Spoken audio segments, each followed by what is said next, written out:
আপনাদেরকে আরেকটা মজার ব্যাপার বলি যে আমাদের মধ্যে থেকে যারা আমাদের সাথে ছিল এমন কিছু বেঈমানকে আমরা পেয়ে গেছি। আপনাদের মাধ্যমে কিছুদিনের মধ্যে সেই বেঈমানদের নাম প্রচার করা হবে এবং প্রকাশ করা হবে যে কোন কোন বেঈমান এই কাজের সাথে জড়িত। যেসব বেঈমানরা আমাকে সাহস দিয়েছে, পাশে থেকেছে, তারাই গোপনে বিভিন্নভাবে আতাত করার চেষ্টা করেছে মোহনার পরিবারের সাথে এবং আমার বিরুদ্ধে চক্রান্ত করেছে। আমি বুঝলাম না, আমি কি অস্বাভাবিক খারাপ কোনো কাজ করছি? একটা শিশু বাচ্চার পাশে দাঁড়ানোটা কি আমার অপরাধ? আমাদের মধ্যে নিজেদের মধ্যে কিছু বেঈমান যারা আমাদেরকে সাপোর্ট দিয়েছে তারা টাকার কাছে বিক্রি হয়ে গেছে। একটা জিনিস চিন্তা করেন, একটা বাচ্চার পাশে দাঁড়ানোর পরে মানবিক কারণে এরপর যদি টাকার জন্য বিক্রি হয়ে যায় তাহলে সেও ওই বিমানের এমডি তার স্ত্রী যেমন অমানুষ, আমি মনে করি এইসব বেঈমানরাও এ ধরনের অমানুষ। এই বেঈমানরা আমারও চিনে নেয় যে আমি কি করতে পারি। আমি এদের প্রত্যেকের কাপড় খুলে দিব এবং দেখাই দিব আপনাদেরকে, দেশবাসীদেরকে, যে এইসব বেঈমানরা কারা। হ্যাঁ, শুধু এটুকু বলি যে এই বেঈমানদের মধ্যে আইনজীবীরা আছে, এই বেঈমানদের মধ্যে আমাদের আশেপাশের কিছু সোশ্যাল মিডিয়ার অ্যাক্টিভিস্ট আছে, ইউটিউবার আছে, প্রত্যেকের নাম অচিরেই আমি প্রকাশ করে দেব। এবং আপনারা রেডি থাকেন জুতা নিয়ে, এদের মুখে জুতা মারতে হবে, দেশ বিদেশ থেকে জুতা মাইরা এদেরকে শেষ করে দেবেন, এটাই আমি চাই।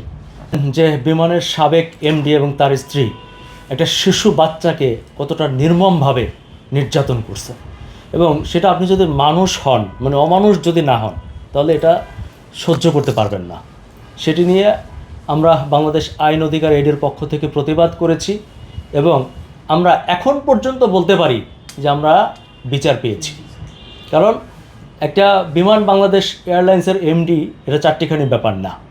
হ্যাঁ, তো এরকম একটা মানুষকে আমরা বিচারের মুখোমুখি করতে পেরেছি, এরকম একজন মানুষ জেল খেটেছে, রিমান্ড হয়েছে, এটুক অন্তত যে সান্ত্বনা, যে বাচ্চাটার জন্য কিছুটা হলেও করতে পেরেছি আমরা সবাই মিলে, দেশবাসী মিলে। কৃতিত্ব আমার একার না, সারা দেশের মানুষ এবং প্রবাসী ভাই বোনেরা সবাই দোয়া করেছে যে বাচ্চাটার জন্য অন্তত বাচ্চাটা যাতে বিচার পায়।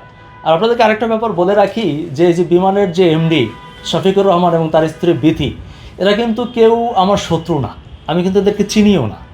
হ্যাঁ, এরা কিভাবে জীবনযাপন করতো, কি করতো না করতো আমি জানিও না, এবং এদের সাথে আমার কোনো দ্বন্দ্বও নাই। কিন্তু দেখেন, একটা অমানবিক ঘটনা যখন ঘটেছে আমরা তখন শুধুমাত্র মানবিক জায়গা থেকে মোহনার পাশে এসে দাঁড়িয়েছি, অথচ এদেশে বহু মানুষের শত্রু হয়ে গেছি আমরা যে কজন কথা বলেছি, আমাদের যে আইনজীবীরা যারা ফাইট করেছে তারা অনেকেই এখন শত্রু হয়ে গেছে, আমাদেরকে বিভিন্নভাবে ম্যানেজ করার চেষ্টা করছে। এবং